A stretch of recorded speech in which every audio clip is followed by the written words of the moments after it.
Hi Hemanshi, Hey, hi Rakesh, how are you? I'm fine. Welcome to Startup Diaries. How are Thank you so you? much.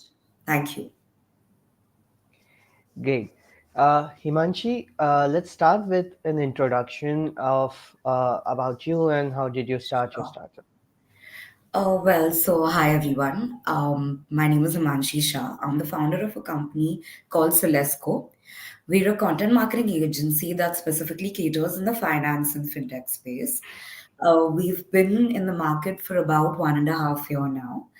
And over the period of time, we've catered to multiple banks, insurance companies, government, leg of government of India, and multiple startups across the spectrum. So I'm really happy to be here. Thank you for having me. Great, great. Himanshi, you have done your CA yourself, and Right. I wanted to understand how did you transform yourself from being a traditional CA to the content agency? Right. There are three levels in CA. There's a CPT, IPCC, and finals. So between my IPCC and CA final, I had started freelancing as a content writer a little bit.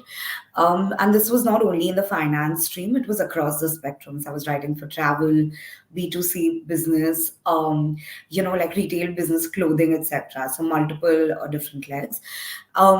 At that point, I came across an opportunity for finance. The first company I worked with was India First Life Insurance. So they were looking for someone to help them with blogs, articles, and they were struggling to find someone who understands finance. So that's Okay. how I, by chance, by fluke, started working for them. We created like a couple of blogs articles, and at that time also I realized that okay, there is great scope, because they would keep telling me that this is great, like we like the writing, and we were looking for someone since really long but were not able to find someone. So that's when I saw this as a potential, like a kickstarter to a journey. I met that team, and after that we also, me and my partner, I had a partner back then, we started reaching out to banks and other insurance companies as well, and they sort of gave me like a push, and that's how my journey as a freelance finance writer started. When I realized the dirt and the requirement, I decided to only stick to finance. And I have essentially been a freelancer for over 5 years, but I launched my company 1.5 year back. So yeah, that's how it happened. In my work experience, I've worked at organizations like Deloitte, Alvarez, and Marcel as a management consultant. And Okay. I really liked that job as well, but this I liked a lot more. So that's how I decided to jump into this full time. Okay. Himanshi, when I understood what Solesco does, it was quite fascinating, because I keep meeting founders, they work around a niche, and Right, you have tried to identify a niche within a niche, so content right. marketing, which is again a specialized content marketing for fintech industry. So could you Right. give us more light, how did you come up with this idea and how do you see content marketing being different for fintech industry? Right. The content market in general is really big, and Hmm. everyone's, a writer, everyone's a digital marketer. Though there aren't many entry barriers in this space. It's very Right. easy to get in. So I knew that if I had to do this, I had to do it within a niche to make a mark for myself. Finance is not the only niche where someone can essentially create a mark. There are multiple niches, say like a medical writer or a tech writer, right? So there are specialized people who understand and have in-depth knowledge of that specific field. That is Hmm. how, because of my educational background, it was easier for me to choose finance and fintech.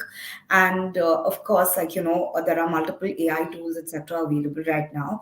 However, what I have seen is the kind of content that we are able to create for our clients, they aren't able to find on those AI tools. Our content is very research oriented. Hmm. So the idea is to give them a little extra Hmm. so that they understand and they want to stick. Got it. So who all are your clients currently? Which all categories of fintech clients do you cater to now? So we are catering to the insurance segment, insure Okay. tech essentially. We've been Okay. working with in financial services. We are working with a CA firm. We are working with multiple fintech startups who, in recent times raised funding. We've also helped a couple of companies build white papers and pitch decks. Hmm. So I'll surely leave my website link here and the entire spectrum of kind of clients we worked with. The audience can look at. Sure. Great. Yeah, Okay, so let's talk about how we started with the startup. Okay, so I presume that with startup founders, it's always easy to come up with an idea, but then going in the market is quite difficult. Was it right. the same case with you? Um, so like I mentioned, I was freelancing before. Right. So I had a sense of the market, but I didn't think at that point that it was big enough for me to leave my job and do it full time. So my challenge per se was not in launching the company, but Hmm. to tell myself that it's okay to leave a stable job and get Hmm. into and plunge into this unknown territory and believe in myself that something good can come out of it. Hmm. I received my first boost of confidence to essentially leave my job and do this full time when I met a VC, and I had reached out to him via LinkedIn. We met, and he mentioned that there is scope. Again, he was a VC who was investing majorly in the finance and fintech space. Hmm. So he mentioned that his companies also struggle with finding the right kind of content writers for their work. And he gave me the confidence that, okay, this is something you should try out. And I think there is a lot of scope. That's how the first jump came. And it still took me a good 5, 6 months to convince myself that this is the right thing to do and I need to give this a fair shot. And that's Hmm. how the company was launched. So while there weren't challenges in launching the company, there were more challenges on my end when I had to do the self talk and tell myself this is the right thing to do. Right. And did you? I'm assuming that you must have got a lot of pushback from your initial clients, your family, your friends, maybe something like that. If you would like Right. to share a few. Um, I wouldn't say pushback, but yeah, my parents were concerned because, Hmm. again, having a professional degree, I put in so many years into my education, and I just worked for like a couple of years before I decided to do this. So, they were like initially a little resistant. They told me that maybe I should try, exploring this a little more before I jumped into it full time, Hmm. Hmm. which is I took a little bit longer from my end as well to make that decision. However, once I decided to do it, they were very supportive. So pushback essentially not from clients, but yeah, a little bit resistance from the family, but nothing too severe. I have very supportive parents, so luckily that wasn't much of an issue. Right. Yeah. Okay. So let's discuss how do you go about exploring new clients? What's your GTM strategy? Right. So there are a couple of things that have worked really well for me. There are multiple fintech and finance festivals that happen across India throughout the year. While I Hmm. haven't necessarily traveled outside the city to, attend many of these festivals, but I stay in Mumbai. So in Mumbai itself, there are multiple that keep Hmm. happening, at least Hmm. 5 or 6 in a year. So Hmm. that has been like proved to be a gold mine for me. I have created multiple contacts over there, which have been nurtured over a period of time. They haven't been fruitful or materialized immediately, but Hmm. you have to give it time. So, like say 3 months or 2 quarters down the line, it's been really fruitful. Another thing is, especially like for um, such niche content writing, LinkedIn is a great platform because my target audience is only on LinkedIn. They're not. necessarily using Instagram and Facebook to find relevant resources, right? They Hmm. have Hmm. presence, but they are looking at LinkedIn for relevant resources. So that has been pretty great. Like uh, with my team, we filter out the kind of target audience we want to reach out to. And then we have been doing a lot of customized messaging and emailing to these people. And the response has been good. They are interested in our services. And like I mentioned, this is sort of a gap that we are helping them also bridge. So that's been, these are the two essentially channels that have been working for us the most. Okay, so emails and LinkedIn's. Could you give us some tips and tricks about writing those emails? Just a few. Okay, so one important tip I will tell you is keep it crisp. Don't keep the Hmm. content too long because no one has the time, especially when it's a cold outreach, whether on LinkedIn or Hmm. as an email. People don't have that kind of time because they are really caught up. So keep it crisp. Make sure that whatever service, like whatever is your USP, whether it's 1 point, 2 points, those have to be the center of your entire piece. Hmm. I would recommend not to go beyond like even 350 words on an email. Keep it Okay. very simple. It's important to break it down. Don't keep it like content heavy, para wise. Break it down. Keep it in bullets. Keep it crisp, and like introduce yourself well. Second thing I think is there needs to be constant follow up. You and me, we've received multiple emails, like in cold emails, and we're like, okay, this sounds interesting, but I'm in the middle of something, I'm going to look at it later, and then it's completely slipped our mind. So it's important to keep nurturing it, keep following up, because not the first time, not the second time, but maybe the fourth time you send an email, they might be willing to get on a call and at least hear you out, hear what you are providing. And it might not work out at the same time, but it will eventually. So it's just important to be in touch, to maintain those relations with your potential clients and clients. Utilize platforms like LinkedIn to the fullest. And yeah, like these few tips I think should help. Sure, sure. Thank you so much.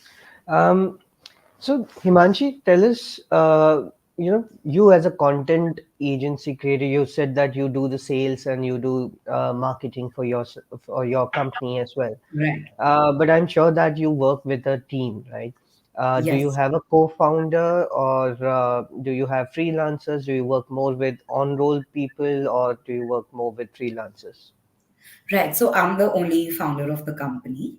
Okay. And I have a team, of course, like it's not, possible to manage everything yourself. Hmm. So I have specific people for specific tasks. Of course, the team of writers that we work with are all from the finance background.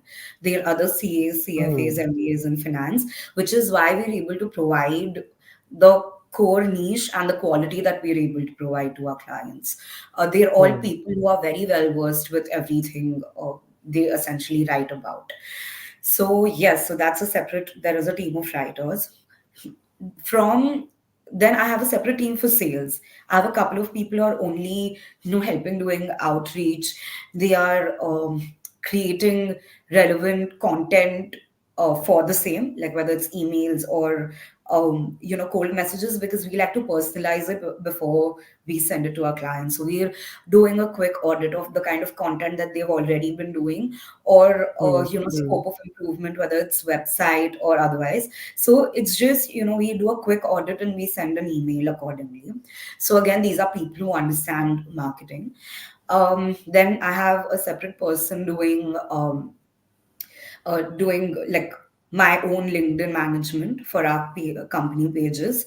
So we have someone doing that too. And apart from that, the operations, like the client management, is done by me right now.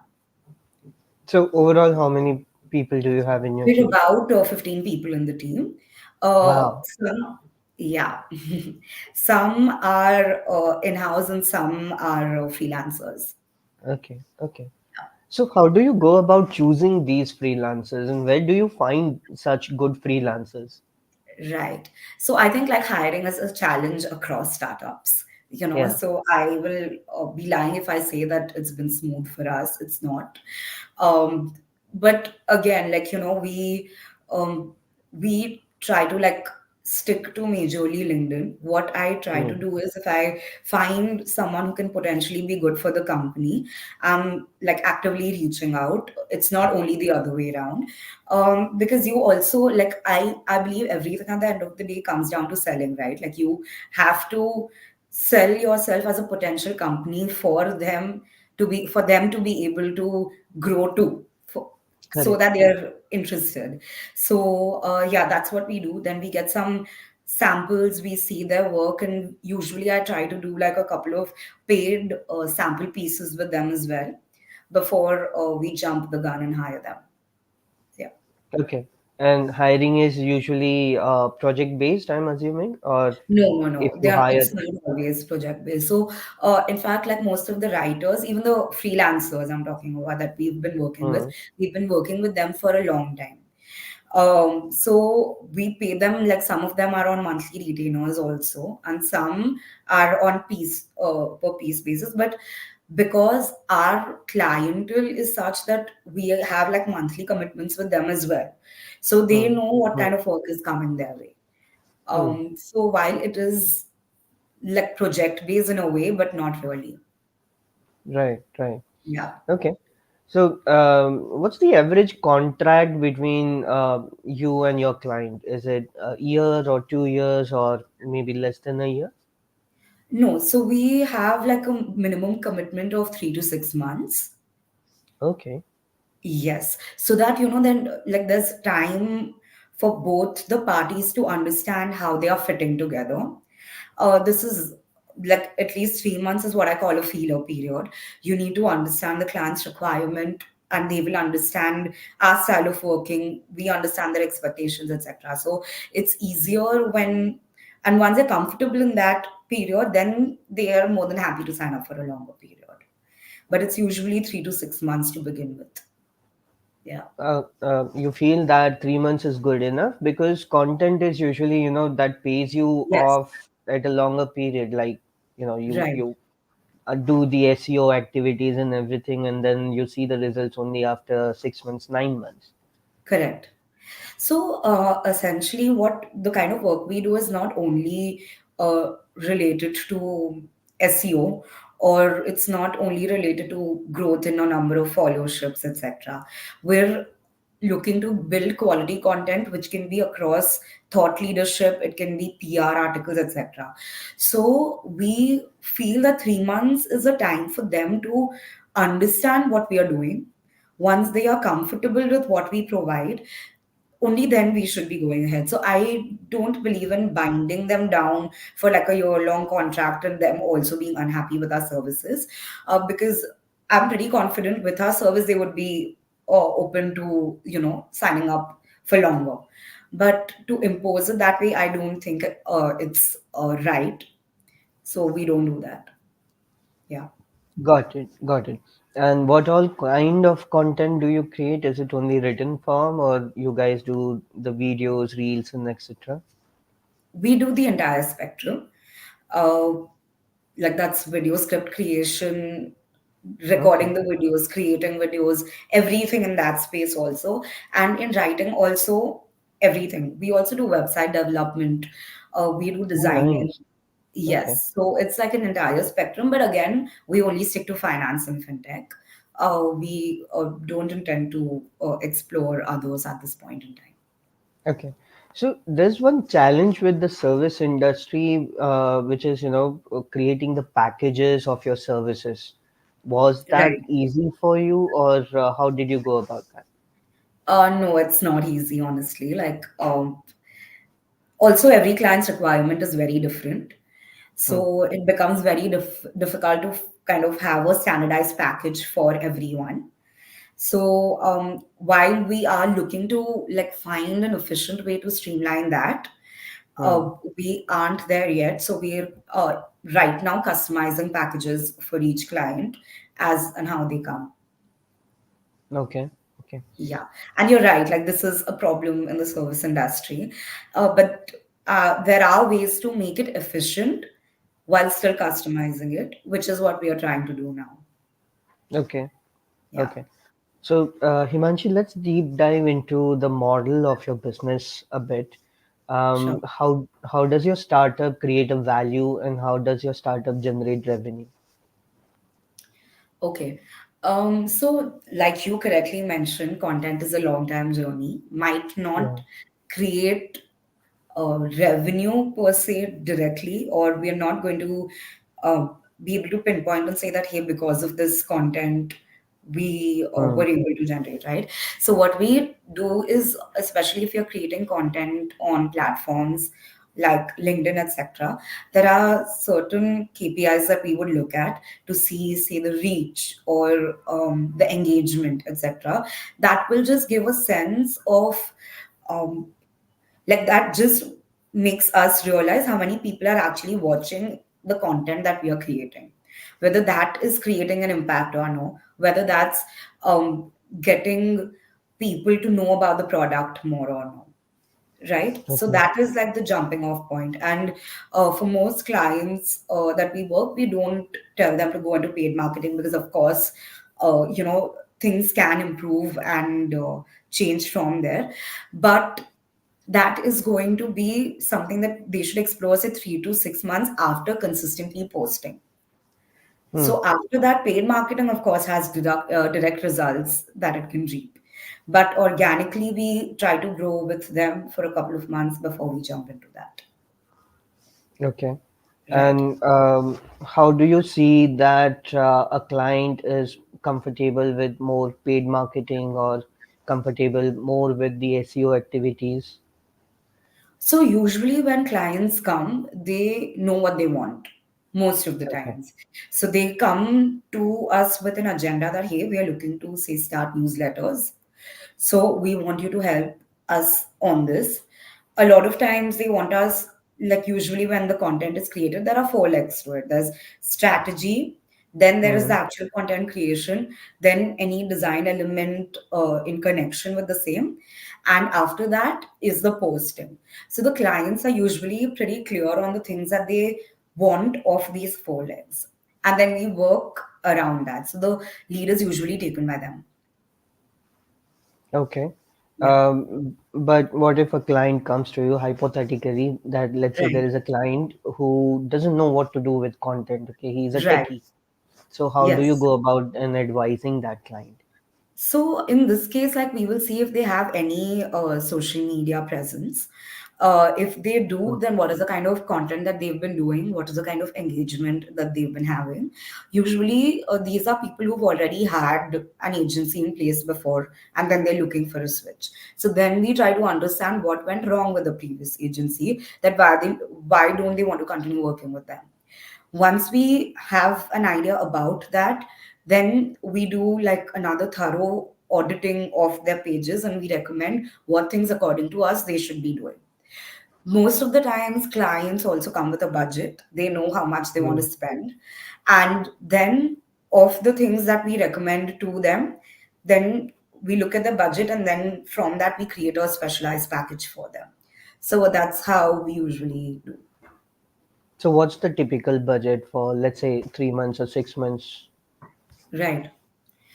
I mean, this is There's no specific answer to this, honestly. It really depends on the client's requirements. There are some who we've been doing only PR pieces for, and we just do 2 to 3 a month. And there are some for whom we're doing like 11 to 16 pieces a month. Of course, like, and again, it being financed, the complexity of the content that we are writing also changes across the spectrum. Say, for example, if we are writing an article for a CEO of the company, it's not going to be the same as what we would write in a B2C space for their customer, right, for their user. So the amount of time, number of hours that go into work in both cases are also different. The level of Okay. expertise expected in both cases are also different. So the pricing really like dramatically can vary for the same number of pieces in all cases. So yeah. Okay.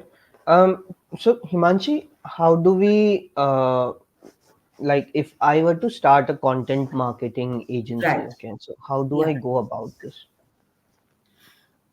So first you should know if you know enough about what you're doing. That's the most important. Study the market a little bit. If you are again like looking to enter a niche, maybe do a bit of vetting on different platforms to see the kind of writers or designers, etc., that there are in the market. Are you skilled enough or equipped enough to be writing about that space? If yes, then I would recommend just first try to test out waters for yourself. As a writer, it's also important to build a portfolio when you're reaching out to companies to start working with you, right? So find ways to start building that portfolio. If you want to, like, if you're lucky enough that a client has trusted you without having any samples in place, then great, then that can serve as a base for you to create a portfolio.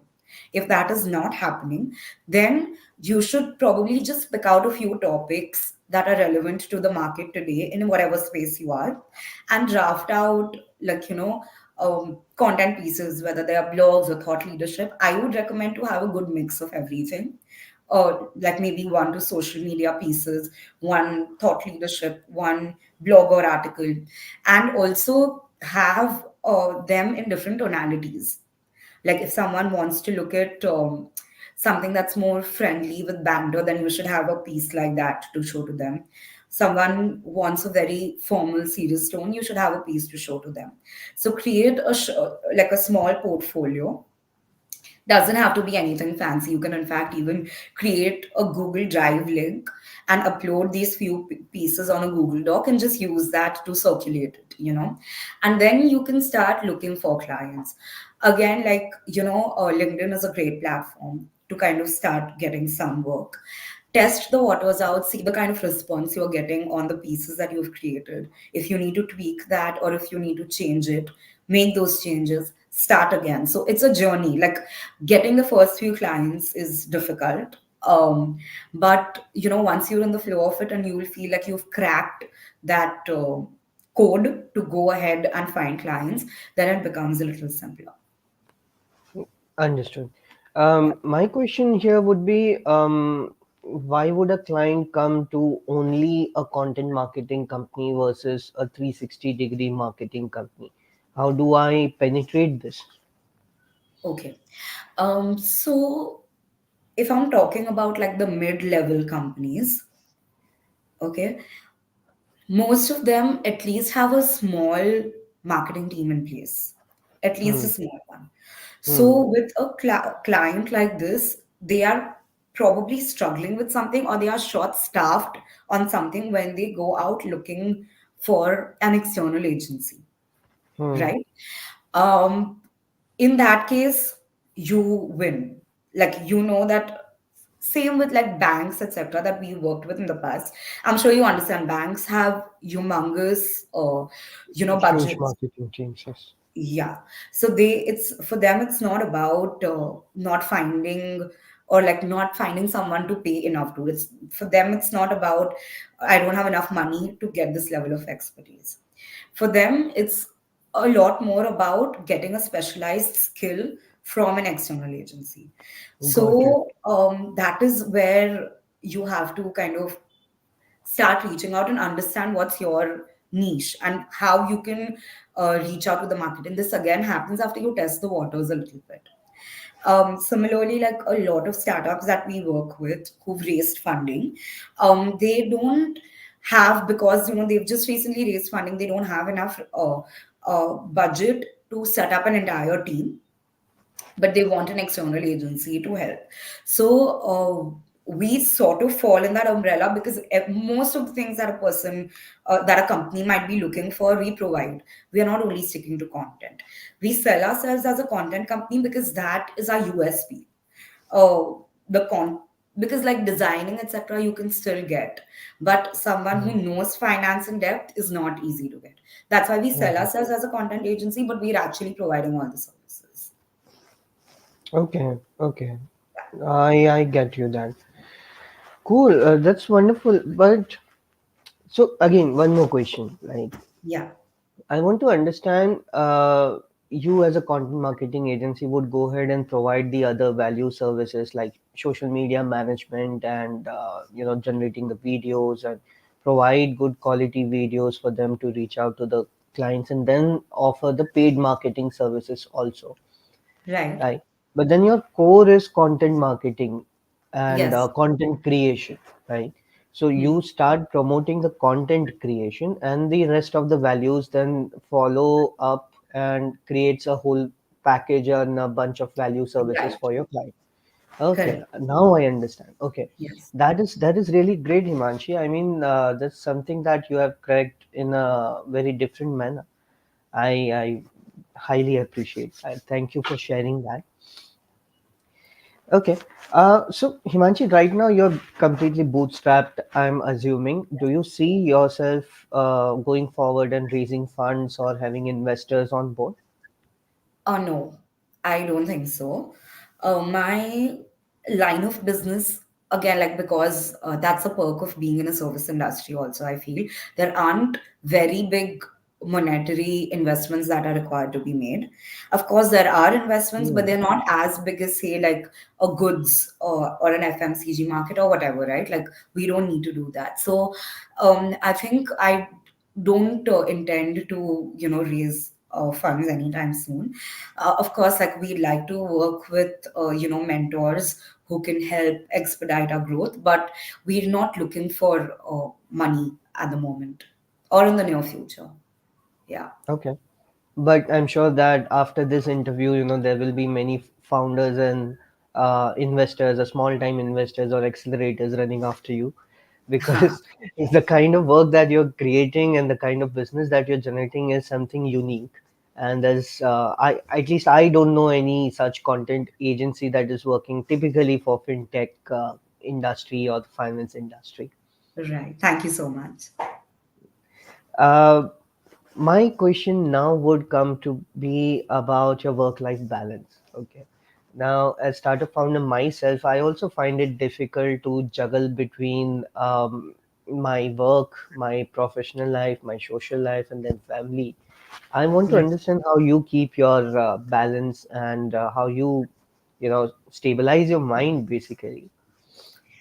So very honestly, I think work-life balance is a myth.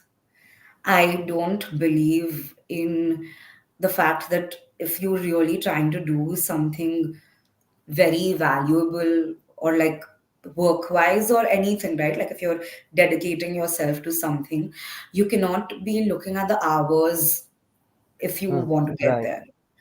Like if you are taking that sort True. of a focused approach, uh, there will be times when your work will win and there will be times when your social life wins. So I don't try to maintain like a balance on a day-to-day basis at all. I try to, like, there might be certain social commitments that I can forego, and I definitely forego because my work comes first. And then there are times when that's not something I can forego, and then that's something I'm focusing on. So think I don't at least try to maintain a balance. So for me, it's not like I'm working 9 to 5 or 9 to 7 and I'm not working before or after.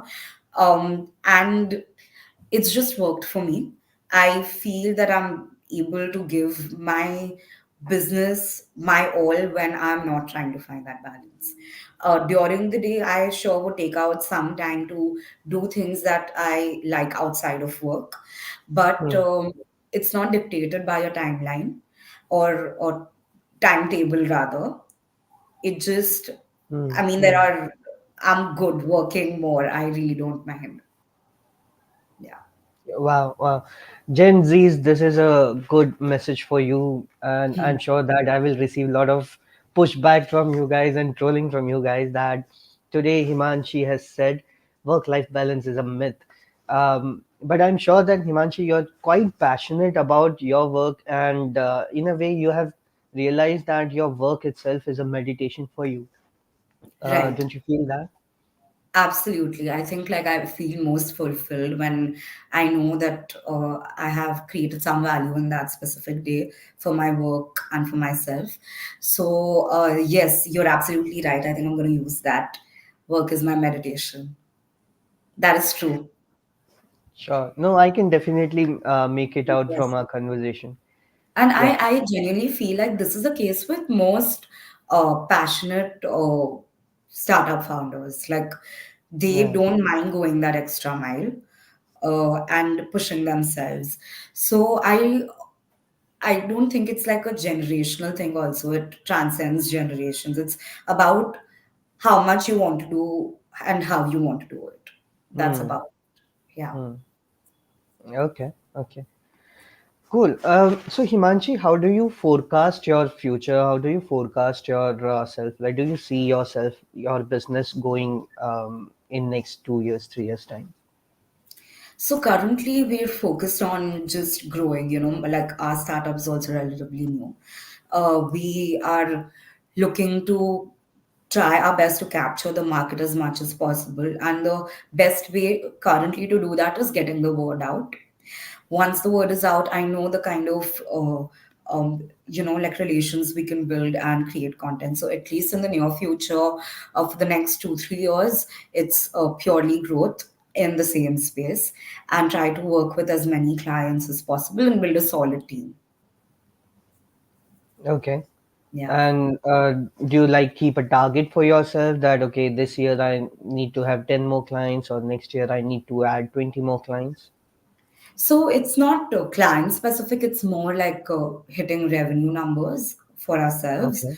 So Okay. yeah, sure, like we do have those targets, and then basis that we work backwards to define steps that can get us there.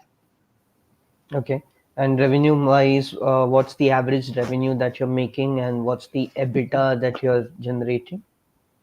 I don't think I can answer this. Maybe Okay. privately I can tell you. Just Yeah. give us the EBITDA percentage. I'll tell you privately, maybe not right Okay. now. No problem. Great. Cool.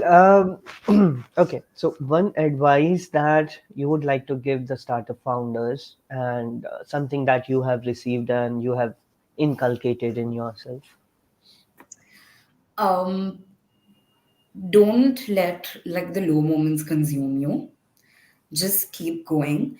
Um, know what you're doing, know your market, take rational decisions, and keep going in the right direction. There is no right or wrong. Don't let people define that for you. And I think the businesses that have done the best are the ones who've, you know, like done something completely out of the box in terms of the servicing that they provided. I'm talking from a service industry point of view. So just keep going, and there will be failures, there'll be pit stops, there will be challenges, but like ask yourself if you're ready for it, like before you get on the entrepreneurial journey also. And know that this is going to happen. So you have to be mentally prepared to face these and to know that it gets better and bigger with Mm. every passing quarter. So just keep at it and keep going. Okay. Okay. Which is the one key skill that you feel that as a startup founder you have trained yourself on and the other startup founders should have? I think, I mean, I was always good with people, but managing a team is a very different Mm. task. So I think my people skills in that aspect have improved, because not every person you're working with also functions the same. So that is something that's very important. That's something I have had to learn over a period of time. And yeah, just like be patient. Like patience is a very big virtue. So if you have that, it's easier to grow. Okay. Yeah. So team management, leadership, and patience. Yes, absolutely. Nice. Great. Great. Do you recommend some books that the startup founders should read? So this is a very famous book, Rich Dad Poor Dad. So Mm. it's just while they are explaining a certain model of business and money management, um, the idea is not to learn that. The idea is to learn what's in between the lines. You know, the way people again like are dealing with other people, the power of selling, convincing, etc., is really well defined in that book. In fact, I've gone back to that book multiple times during my journey. So, I'd really recommend people to really absorb and grasp what is being said in the book. So, yeah, that's one. Okay. So let's talk a bit about money management. I'm sure that you're a CA, you obviously know that. But how do other startup founders learn about money management, and what should they learn about money management? So like one problem that I've seen with a couple of startups is like there's a lot of capital inflow in the beginning. So, like there's like gross mismanagement of money in terms of how you're allocating. There are just like ridiculous budgets at multiple places. So I'd recommend that initially, if you are selling a service or a product which is not uh, very heavy on capital, then try doing it yourself first. If you can, invest some money out of your own pocket, then try doing that instead of gathering huge sums of capital and then not knowing what to do with it. So this is one recommendation that I would give. Right. And No, I think VCs also are looking at the amount of investment that the startup founder has made in the startup in the early stages, rather right, than jumping into investments and looking out for grants and having angel investors, which right, makes a lot of pressure to the startup founders at the early stage. Don't you think that? absolutely. Okay. Absolutely. While I understand that, there are certain products, tech products especially, the development of which would require raising funds. But I feel before you raise that round, be very clear on how you want to use it and where you're going to use it. And, don't take numbers on the higher end. Like find a way to get a good average of those numbers so you know that you have like a fixed amount which is there to spend. Instead of what happens is usually people are going out and asking for like whatever XYZ amount and then deciding where to allocate them. Take the opposite approach. Know where you need money and what you need money for, and then go ahead and raise it. Yeah. Brilliant, brilliant. Great, Himanshi. This has been a wonderful session, and I'm sure that you also have shared a lot of insights, and people would really appreciate the knowledge that is received from you right now as a startup founder. Your experience, your passion is really amazing, and something that we appreciate. Thank you Thank so you so much. much for being with us today and spending these last 45 minutes with us. Thank you so much, Rakesh, for having me. I had a really good time as well talking to you all, and I hope the watchers had something insightful to take away from this. A lot, a lot. I would rather create a lot of snippets and share on my YouTube shorts and also tag Great. you along with that. Absolutely. Thank you so much. Thank you. Have a Thank great you. day. Bye. Bye. Bye, everyone. Thank you.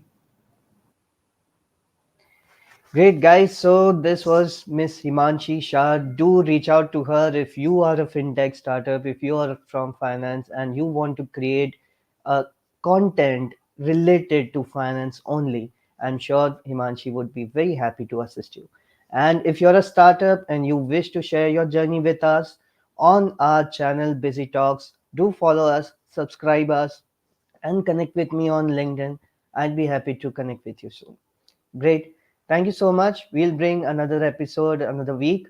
Till then, goodbye.